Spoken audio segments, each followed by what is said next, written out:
Hello, Miami Valley Scouters. This is Jim Crawford, your Council Commissioner.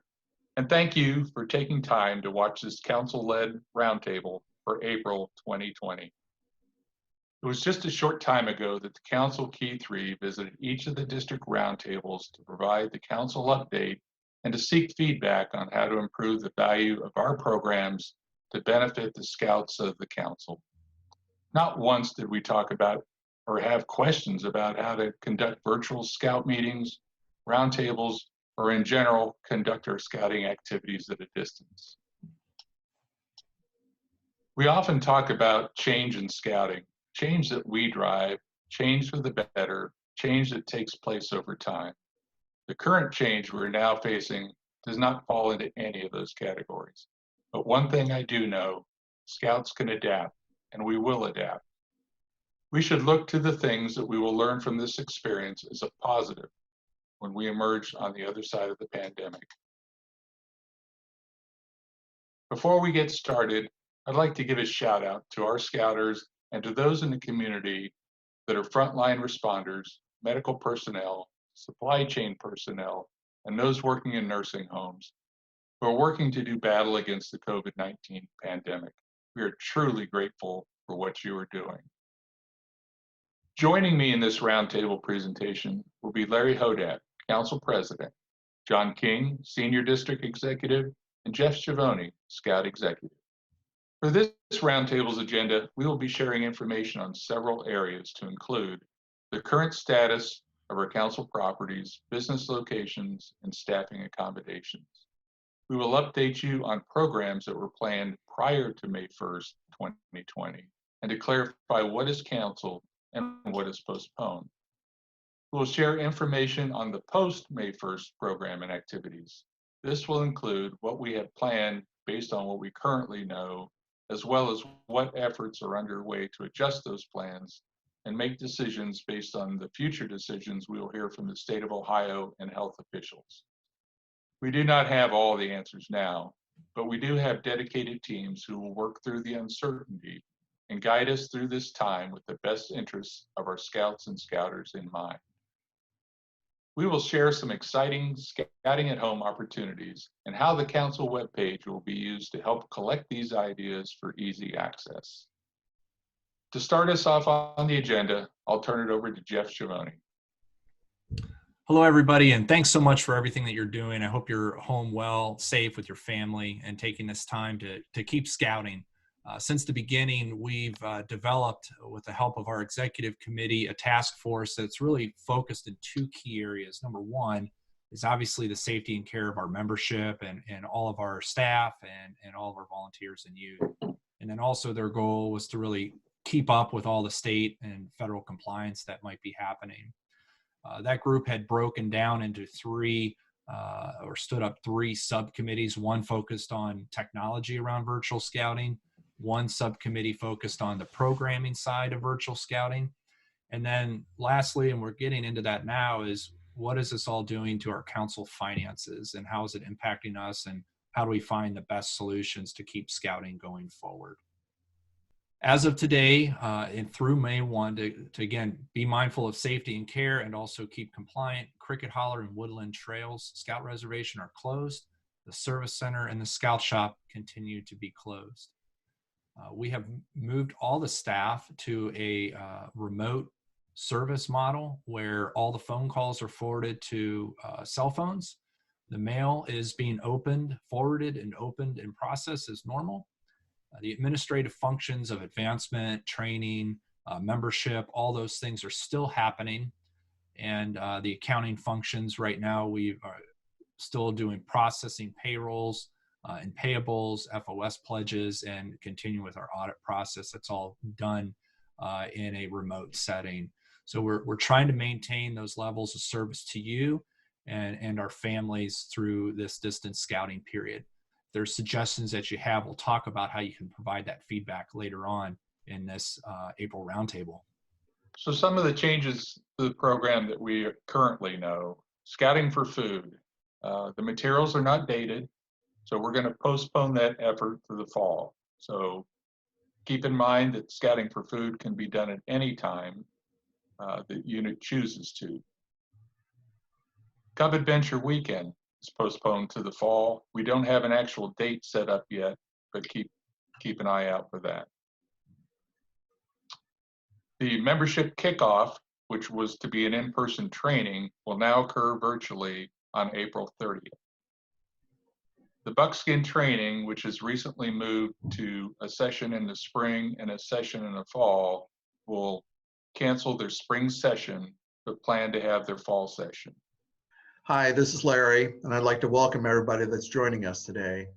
The Merit Badge College at the University of Dayton had one more session to complete, or maybe two sessions, and that's been postponed at this point and will be completed at a future date. If the University of Dayton is unable to complete that, we will help those youth that need to be finishing those merit badges.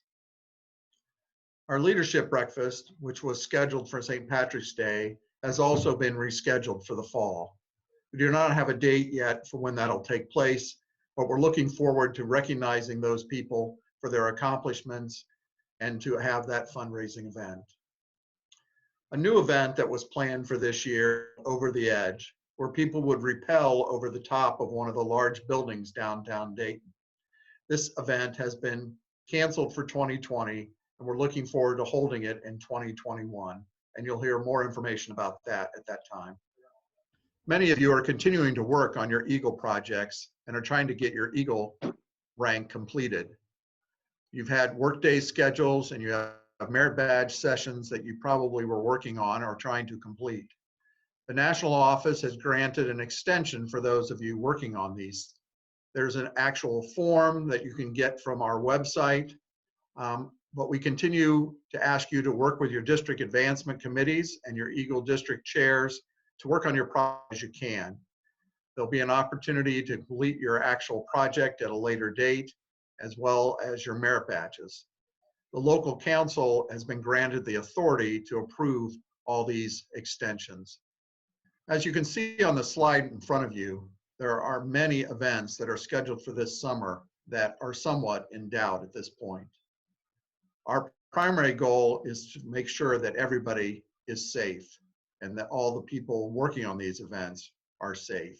So as we adhere to what's required, we're looking to hopefully plan for these events that may happen as they always happen, but we're also planning for alternative formats for many of these. Most all of these events that you see in front of you, we don't know exactly where we're going to be at this time. We're going to provide the information to you as soon as we have it, but we're meeting next week with a lot of the committee people related to these events to try to develop what is our plan for a normal operation of these events and what alternatives can we develop for maybe a summer camp or fall events or something that is unusual for us but might be the best we have for the situation available. I know summer camp, day camps, and Cub resident camp is the pinnacle time of a Scout's year. And I would just say for our planning purposes as of right now, we're still looking forward to hosting summer camp. If you could register, that would help us immensely prepare for your arrival. If we do have to change plans, we will certainly let you know. And we have a very user-friendly, now very convenient hold harmless return policy, cancellation policy. So the key is though, that we can begin planning, and those scouts that we know are coming are registered, and that really helps us so much. So keep on planning as we get closer here, and we'll let you know as more information is available. Keep the flame. We've used that hashtag keep the flame in some of our postings, but what does that really mean? I'm certainly not a social media guru, and I really don't know what the hashtag means in front of keep the flame. But I do know what it means to keep the flame. Hey, we're scouts. I think we've all been on a camp out where it rained or it was very wet. And the dampness made it difficult to start a fire and keep it going. We have to work a little harder and in different ways to keep our scouting flame going. Just know that there are over 150 units across this council, and each of them has a campfire going. Some of them are burning a little brighter than others. They've jumped on some of the ideas that are offered to carry on scouting in our temporary distance scouting world. It is our hope that all units in this council will engage their scouts in some of the activities that are offered. If your unit is standing by, start with calls to the unit leaders and just start that conversation. Sometimes that's all it takes to brighten the flame. I'd like to turn it over to John to discuss some of the programs that we have going on in the council. Thanks, Jim. Today I want to share what we've been doing on our Facebook page and what Keep the Flame means for that. On Mondays and Thursdays, we've had a Scout-tastic challenge. Those challenges have varied from an inside campsite to an outdoor nature hike, and even some gourmet s'mores. Have some fun with it with you and your family. Take some pictures of Scouts enjoying the challenges, and then leave those pictures or those videos in the comments below the challenge. We'd love to be able to feature you and your families doing these different challenges. We encourage you to assign a different person to keep the flame in your unit. Whether that's a college scout or reserve to really communicate with your scouts on the different things they can be doing, or a parent really good with social media. Thanks, John. Each week, we're also putting out an email blast as well as an interview of a Keep the Flame series. And what we're trying to do is keep a topic that helps you as a unit leader or parent engage in a scouting activity at home.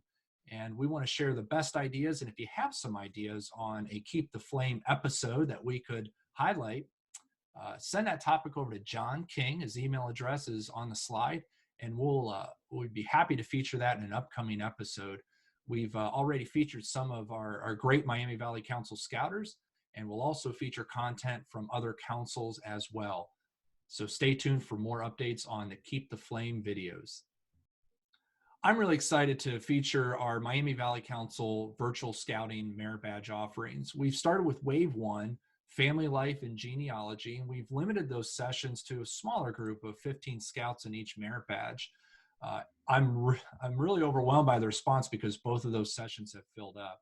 We're going to continue to feature merit badges and offer those. So again, if you can stay tuned to our website, and to our Facebook page, that's going to be the latest and greatest information for you.